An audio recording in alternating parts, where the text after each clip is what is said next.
Desde o nosso último episódio do Drone Talks com o Dr. Fábio Camacho, o chefe do Departamento de Aeronaves Não Tripuladas da ANAC, parece que têm surgido algumas dúvidas sobre o que é que são os ficheiros GSOM e então este episódio vai ser para falar sobre os ficheiros GSOM e o que é que podemos fazer com eles.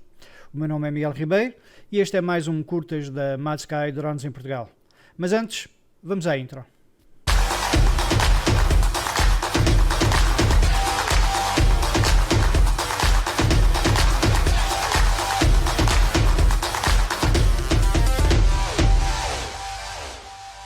Antes de começar, ainda uma outra observação. Como sabem, o YouTube tem tendência a não priorizar os conteúdos que não tenham tantas interações. Por isso, se quiser com que este vídeo chegue a mais pessoas, chegue ao seu amigo que não tem tanta informação sobre drones, faça um like ao vídeo, subscreva o nosso canal e coloque um comentário qualquer na secção dos comentários. Com isto vai fazer com que esta informação possa chegar realmente a mais pessoas. Mas vamos ao que interessa. No nosso último Drone Talks com o Dr. Fábio Camacho, nós abordámos vários temas durante a emissão, mas um dos quais foi também a obrigatoriedade de nós colocarmos geozonas dentro daquilo que é o comando que nós temos para que estejamos sempre com a informação mais recente possível. E falou-se ainda dos ficheiros GSOM. Eu penso que nós no grupo já falámos várias vezes sobre esse tema. Penso que também que já em alguns vídeos nós colocámos também essa informação aqui e penso até que tinha feito um vídeo, aliás, que abordava as geozonas em Portugal, as geozonas da DGI e as geozonas portuguesas, em que não eram coincidentes, e abordámos nesse vídeo como é que colocávamos o ficheiro GSOM. Falámos ou não falámos? Falámos. O que acontece é que, no meio da produção desse vídeo, a DGI lançou um comunicado a dizer que ia deixar de ter as geozonas com no-fly zones obrigatórias e incentivava os pilotos e operadores a colocarem os ficheiros GSOM do país. E então, toda essa informação que eu estava a colocar iria ter um prazo muito curto de duração e então eu optei por não terminar esse vídeo e não colocar no nosso canal do YouTube. E assim, essa informação que eu pensava ter colocado, afinal não foi colocada. O Regulamento 2019-947, portanto, a Bíblia dos drones, diz em determinada altura que é obrigatório que os equipamentos C1, C2, C3, C4, C5 e C6 tenham equipamentos que tenham o Remote ID e que tenham também a possibilidade de fazer a importação dos ficheiros das geozonas que os pilotos eventualmente têm que respeitar. Mas há aqui um problema. Os equipamentos C0, eu pelo menos não vi em lado nenhum, que tenham que ter essa obrigação.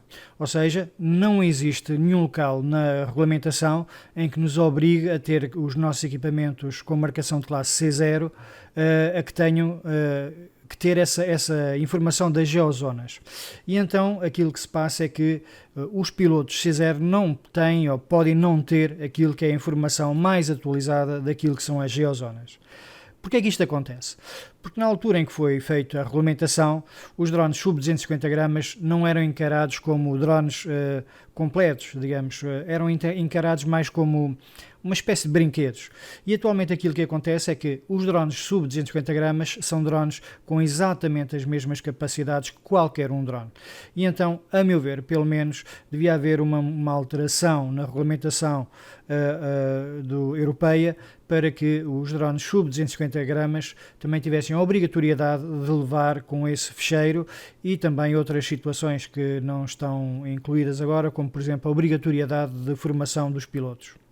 Assim, e se é um piloto com uma aeronave C0 e pensa que este tipo de situações não se aplicam a si, eu aconselho fortemente a ficar a ver o resto do vídeo, porque efetivamente, embora não seja obrigado a reconhecer o que é que são as geozonas, se, por exemplo, o seu equipamento estiver numa zona proibida ou numa zona restringida, aquilo que vai acontecer é que vai ter eventualmente, contraordenação na mesma e, inclusivamente, pode ficar sem o seu equipamento. Ou seja, o não saber a lei não o impede que tenha que ter as consequências de estar a voar ilegal.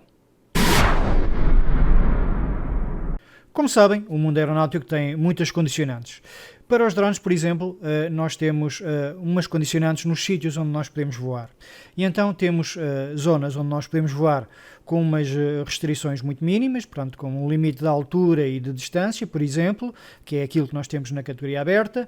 Temos depois zonas com restrições, em que eventualmente nós podemos voar nessas zonas, mas temos que ter algum tipo de autorização. E depois temos zonas proibidas, onde pura e simplesmente não podemos voar. Existe ainda uma outra coisa, que são os NOTAMs, como nós já vimos também no episódio, que eu vou deixar nos comentários, em que esses NOTAMs indicam-nos que são zonas temporárias em que nós temos alteração àquilo que são as condições normais do nosso voo. E todas essas situações normalmente são indicadas no nosso comando.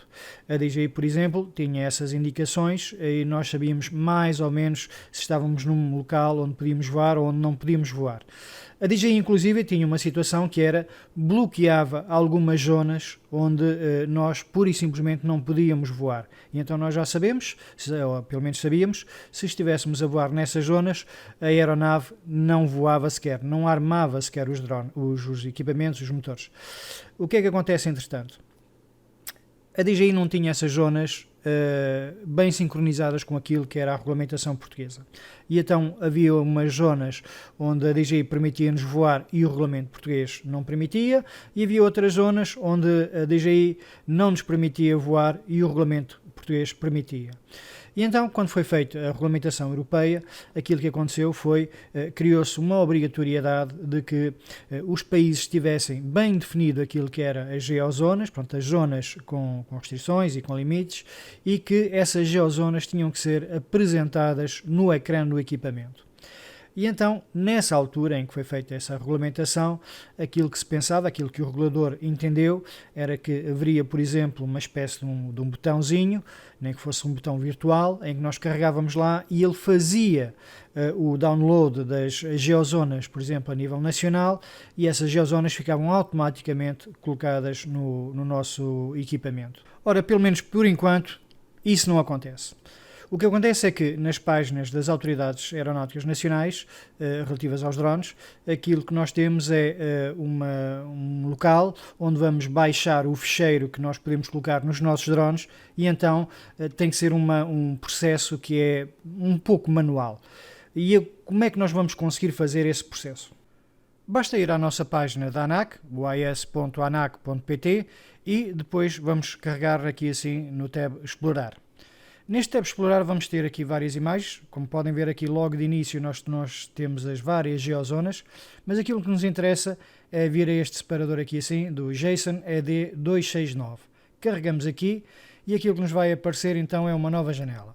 Nesta nova janela vão carregar novamente aqui em JSON Files e vai aparecer um novo tab, uma nova janela que nós vamos colocar aqui em Guardar. Carregamos em Guardar e vai aparecer aquilo que é a versão mais atualizada da versão destes ficheiros GSOM. Guardamos e está pronto.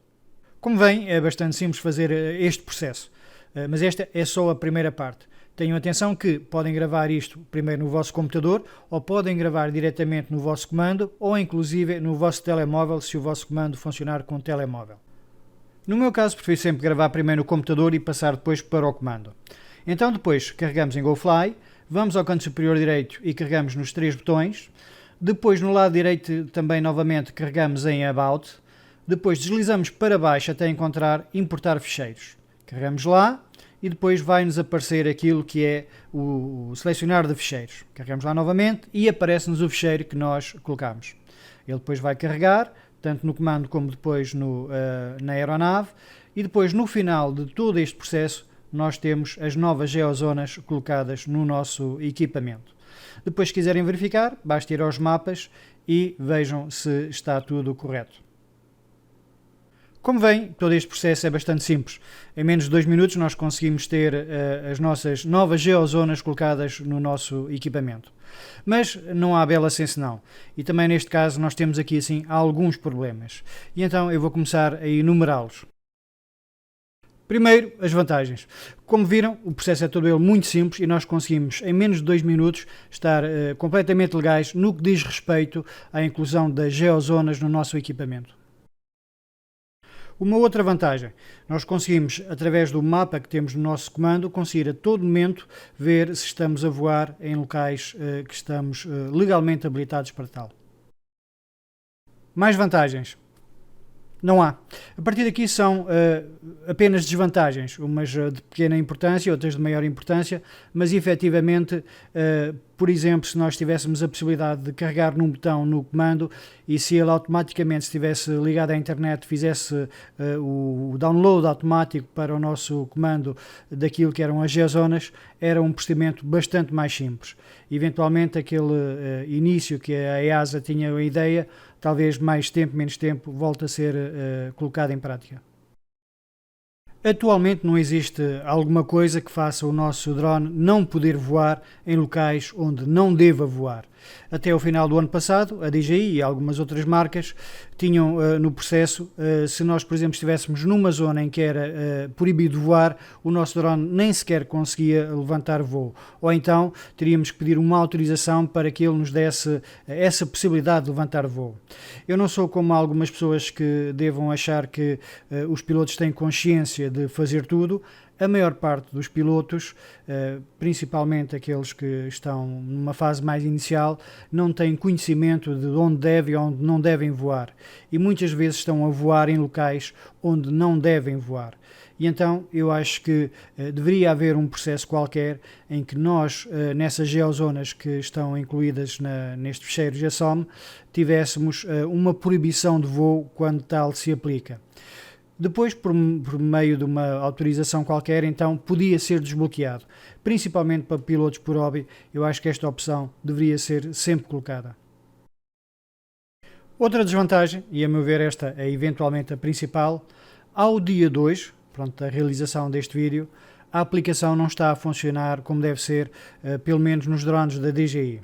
Quando nós colocamos os ficheiros da JSON, aquilo que acontece é que aparecem só determinadas zonas, principalmente as zonas a sul do país não aparece nenhuma, mas também algumas zonas a norte. Isso, portanto, faz com que este ficheiro, esta introdução desta informação seja inútil para nós estarmos a utilizar com o nosso drone naquilo que é durante o voo. Chegamos ao fim e eventualmente uma parte de vocês estará-se a questionar porque é que então devemos estar a colocar estes ficheiros JSON se na realidade eles não estão a funcionar. A realidade é que se não estão a funcionar agora podem funcionar muito bem ou amanhã ou para a semana ou eventualmente no próximo mês, mas eles eventualmente vão funcionar. E embora o nosso canal, tanto de YouTube como de Facebook, tenham uma característica apenas informativa e educacional, nada do que nós dizemos deve ser entendido como uma informação legal, para isso vocês devem contactar os vossos advogados, mas aquilo que tanto um como o outro pretendem é que estejamos a voar tendencialmente pelo menos legal. E todas estas informações que nós damos são sempre nesse sentido. E então, mesmo que esta aplicação, que este ficheiro não esteja a funcionar corretamente, nós devemos pelo menos habituar-nos a colocá-lo. Devemos colocá-los até também por uma questão de legalidade. Se, por exemplo, nós tivermos uma fiscalização e se não tivermos esse ficheiro, vamos certamente estar sujeitos a algum tipo de contraordenação. Portanto, tenham sempre cuidado nisto. Depois temos também que ter em atenção a uma outra coisa que é muito importante. Não está a funcionar naquele meio, portanto no nosso comando, mas está a funcionar e muito bem dentro daquilo que é a aplicação da ANAC, portanto o site da ANAC. E nós dentro do site da ANAC conseguimos ver todas as informações que necessitamos. Conseguimos ver as zonas geográficas, conseguimos ver os NOTAMs, portanto todas essas informações estão corretas e são de importância muito grande para quem quer voar com o drone. Resta-me despedir e esperar que este vídeo tenha dado alguma informação útil para vocês pilotos ou operadores e que com isto possa fazer também de vocês melhores pilotos ou melhores operadores. Como sabem, temos a secção aqui debaixo dos comentários, se vocês tiverem ainda mesmo assim algumas dúvidas, podem deixar que eu tentarei responder a todas e, como sempre, voem muito, voem em segurança e acima de tudo, divirtam-se.